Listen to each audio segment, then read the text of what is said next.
Prime minister of Pakistan سے وہاں ANI کا نمائندہ جو کہتا ہے جی انڈیا سے ایک سوال ہے آپ کے لیے جی کہ ایک طرف بات کی جاتی ہے ایک طرف جو ہے کہ دہشت گردی ہوتی ہے، تو یہ تو کیسے چل سکتا ہے؟ تو انہوں نے کہا ہم تو بالکل سنجیدہ ہیں مذاکرات کے لیے کہ سویلائز ممالک کی طرح بات چیت کریں، لیکن RSS کی آئیڈیالوجی درمیان میں آ جاتی ہے۔ ٹھیک ہے، اس کو نکالنے کے لیے آپ کو یہ جو کشمیر کا مسئلہ ہے ایٹ لیسٹ یہ تو وہ کر سکتے ہیں نا کہ اگست 2019 والی پوزیشن پہ چلے جائیں، باقی تو آپ کے پھر کمپوزٹ ڈائلاگ بھی ہوتے رہے، سب کچھ ہوتا رہا۔ ٹھیک ہے، ایاز صاحب آپ کی طرف آؤں گا۔ ایاز صاحب، پرائم منسٹر نے جو تاشکند میں خطاب کیا ہے بڑی بات کی ہے انہوں نے کہ، اور انہوں نے بھارت کو مخاطب کرتے ہوئے کہا ہے کہ بھارت اگر پاکستان کے ساتھ تنازعات کو حل کرتا ہے تو بھارت پاکستان کے راستے سینٹرل ایشیا، افغانستان اور آگے یورپ تک جو ہے ٹریڈ کر سکتا ہے، اور یہ بڑی پیشکش تھی۔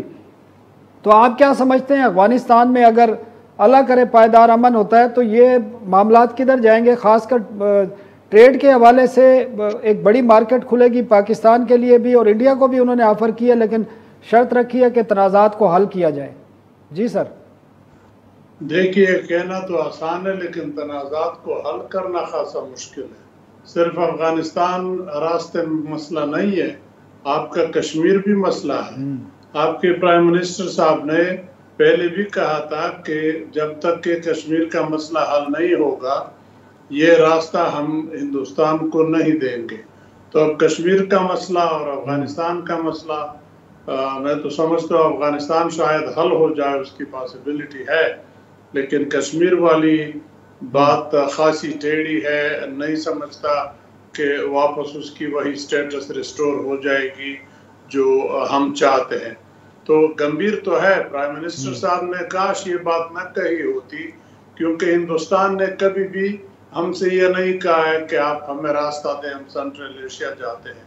یہ افغانستان کی ڈیمانڈ تھی ٹرانزٹ ٹریڈ میں کہ ہمیں ہندوستان تک اپنا سامان لے جانے دیں اور وہاں سے سامان اٹھا کے افغانستان لے آنے دیں، اس کو بھی ہم اجازت نہیں دے رہے۔ ہم واگا بارڈر پہ ان کو کہتے ہیں کہ خالی کر کے واپس آ جاؤ۔ تو ہندوستان نے تو کبھی مانگا نہیں ہے، یہ ہم یک طرفہ ان کو آفر کیوں دیتے ہیں؟ ایسی باتیں تو چھپا کے رکھنی چاہیے۔ ایاز صاحب اگر طالبان کی حکومت آتی ہے تو پھر افغانستان کے اور انڈیا کے تعلقات کو آپ کس نظر میں دیکھتے ہیں؟ اور پھر جو ٹریڈ ہو بھی رہی ہے اگر افغانستان اور انڈیا کے درمیان، اور باقی بھی جو NDS کے ساتھ راہ کا ایک جوڑ ہے، تو ان تمام چیزوں کا آپ کیا فیوچر دیکھتے ہیں اگر طالبان اقتدار میں آتے ہیں تو؟ دیکھیں، اگر طالبان اقتدار میں آتے ہیں تو ظاہر بات ہے طالبان کو بھی پہلے یہ سوچنا پڑے گا کہ دنیا کے ساتھ ہم کیسے چلیں گے۔ دنیا کے ساتھ ہم جیسے باقی ممالک میں لوگ حکومتیں چلتے ہیں اسی طرح چلیں گے، یا ہم جیسے پرانے تھے اسی طرح اسی خول میں آگے بڑھیں گے؟ تو وہ تو دنیا کو منظور نہیں ہے۔ اور اگر دنیا کے ساتھ انہوں نے چلنا ہے، اپنے اندر گنجائش پیدا کر لی، تو دنیا بھی ری ایکٹ کرے گی، ان کے ساتھ تعلقات رکھیں گی، ان کے ڈیولپمنٹ میں مدد کرے گی۔ جہاں تک ہندوستان کا تعلق ہے، ہندوستان کے بارے میں طالبان کے ریزرویشن خاصے سنجیدہ سیریس ہیں۔ کل کا بیان تھا، آپ نے دیکھا ہوگا، جو افغان سفیر نے دلی میں بیان دیا، اس پہ طالبان کا بڑا اسٹرانگ ری ایکشن آیا۔ تو طالبان اور افغان ہندوستان حکومت کے ریزرویشن تو اب بھی ہیں، لیکن اگر حکومت میں طالبان آ گئے یا میجر شیئر اس حکومت میں طالبان کا ہو گیا تو ہندوستان کے لیے افغانستان کی سرزمین کو کسی کے خلاف استعمال کرنا بھی دشوار ہو جائے گا، اور پھر باقی دنیا کے ساتھ تعلقات وایا افغانستان چلانا بھی اتنا آسان نہیں ہوگا جتنا۔ ٹھیک ہے ایاز صاحب بہت شکریہ۔ خالد صاحب، جو نظر آ رہا ہے کہ دنیا میں جو طالبان کے آنے کے بارے میں ریئیکشن آ رہا ہے، خاص کر بڑی طاقتوں کا، برطانیہ نے کہا ہے کہ ہم طالبان کے ساتھ کام کرنے کے لیے تیار ہیں، تو لگتا یہ ہے کہ سب تیار ہو رہے ہیں. دیکھیں مینٹلی سارے اس لیے پریپیئر ہیں کہ افغانستان کی جو سچویشن ہے ہم نے ماضی میں بھی دیکھا سوویت یونین کے بعد جو کچھ ہوا. یہ صرف مینٹلی تیار ہے یا کوئی بات چیت بھی ہوئی ہے؟ ابھی دیکھو بات چیت یہ ہے کہ طالبان کے تمام بڑی طاقتوں کے ساتھ مذاکرات ہوئے ہیں. دوحہ جو ان کا پولیٹیکل آفس کھلا تھا وہ اس کا بنیادی مقصد یہ تھا کہ تمام بڑی طاقتیں یہ انڈرسٹینڈ کرنا چاہ رہی تھی کہ ان کی سوچ کیا ہے, کوئی تبدیلی آئی ہے کہ نہیں آئی ہے. 3 بڑے میجر ایشوز ہیں جن کے اوپر طالبان بڑے کلیئر ہیں اس وقت. نمبر 1 وہ یہ چاہتے ہیں کہ دنیا کے ساتھ اور خطے میں جو ہے وہ اکنامک ریلیشن قائم کریں, ٹریڈ ریلیشن قائم کریں. اب ان کی یہ ایک تبدیلی ہے نمبر 1. نمبر 2 یہ کہتے ہیں کہ وہ افغانستان میں ویمن رائٹس, ہیومن رائٹس, جو سول سوسائٹی ہے, جو غیر سرکاری تنظیمیں ہیں, وہ ان کے تمام حقوق کا تحفظ کریں گے, اس کو انشور کریں گے. ٹھیک ہے. پھر جتنے بھی فورن ڈپلومیٹس ہیں یا اور جتنے بھی ادارے ہیں ان کو بھی سیکیورٹی ان کی انشور کریں گے. وہ یہ کہتے ہیں کہ ہم جو اسلامی اقدار ہیں یا اخلاقی اقدار ہیں ان کو ہم پرموٹ کریں گے, لیکن وہ سختی نہیں ہوگی جو ماضی میں دیکھی گئی تھی. اچھا, یہ ساری وہ سچویشن ہے جس کے اندر ہمیں یہ لگتا ہے, یہی وجہ ہے کہ برطانیہ نے یا ایون امریکہ کے اندر بھی گورننس کا کون سا سسٹم ہوگا جس طرح پاکستان میں؟ ہاں, اس کے جو سارا کا سارا اس وقت معاملہ پھنسا ہوا ہے نا, وہ سارا کا سارا معاملہ جو ہے وہ پولیٹیکل سیٹ اپ کے اوپر پھنسا ہوا ہے. طالبان یہ چاہتے ہیں, ان کی ڈیمانڈ بھی یہ ہے کہ دیکھیں کہ 9/11 سے پہلے ان کی حکومت تھی, ان کی حکومت چھینی گئی, تو اس لیے ان کے حوالے کیا جائے پولیٹیکل سسٹم, پھر انٹرم سیٹ اپ بنایا جائے اور جتنے بھی اسٹیک ہولڈرز ہیں, جتنے بھی پولیٹیکل گروپس ہیں, پارٹیز ہیں, ان کو اس کے اندر ڈیو شیئر جو ان کا شیئر ہے اس کو دیا جائے اور یہ اس کو لیڈ کریں اور پھر اگلا الیکشن کرواتے ہیں یا جو بھی سیٹ اپ ہوتا ہے. طالبان الیکشن کے لیے تیار ہے. یہ جو ان کی گرینڈ شورا ہوگی وہ فیصلہ کرے گی. ٹھیک ہے, کہ اس میں عمارت قائم کرنی ہے مشاورت کے ذریعے سے, شورا کے فیصلے سے, یا جو ہے کہ آپ جنرل الیکشن کی طرف جاتے ہیں تو وہ پھر بیٹھ کے طے کریں گے. یہاں پہ معاملہ پھنسا ہوا ہے. اشرف غنی صاحب یا حامد کرزئی صاحب یا جو اس وقت عبداللہ صاحب ہیں, ان کا یہ خیال ہے کہ نہیں, انٹرم سیٹ اپ بنے, لیڈ ہم کریں, ان کو اس کے اندر شیئر دیا جائے. میں ایاز صاحب سے آخری ایک کمنٹس لینا چاہتا ہوں. ایاز صاحب, آپ کیا دیکھ رہے ہیں کہ مستقبل میں افغانستان میں کون سا سیٹ اپ ہوگا؟ ڈیموکریٹک ہوگا, شورا والا ہوگا, کس قسم کا ہوگا؟ طالبان کے جو سوچ میں تو تبدیلی آئی ہے. دیکھیں یہ تو ظاہر بات ہے, ہم نہیں کہہ سکتے, تو ڈیپینڈ کرتا ہے طالبان اور افغان حکومت پہ. لیکن ایک بات ذرا دیکھ لے کہ طالبان چاہتے تھے, اس پہ اگری تھے کہ اگر انٹرم کوئی ایسا آدمی درمیان میں لایا جائے جو زیادہ نامور نہ ہو, دونوں طرفین کو منظور ہو, تو وہ صدر بن جائے اور اس کے نیچے ہم پھر بیٹھ کے کوئی راستہ نکالتے ہیں. وہ اشرف غنی کو منظور نہیں تھا, انٹرم گورنمنٹ دونوں کو منظور نہیں ہے. طالبان چاہیں گے کہ ہماری ایکسکلوسیو حکومت بنے, لیکن ایکسکلوسیو کسی کی بھی نہیں مانیں گے افغان عوام, مکسڈ ہوگا. ٹھیک ہے ایاز صاحب, ہمارے پاس ٹائم ختم ہو گیا ہے. بہت بہت شکریہ ایاز وزیر صاحب, خالد صاحب. ناظرین, ہمیں کل تک کے لیے اجازت دیجیے. اللہ حافظ.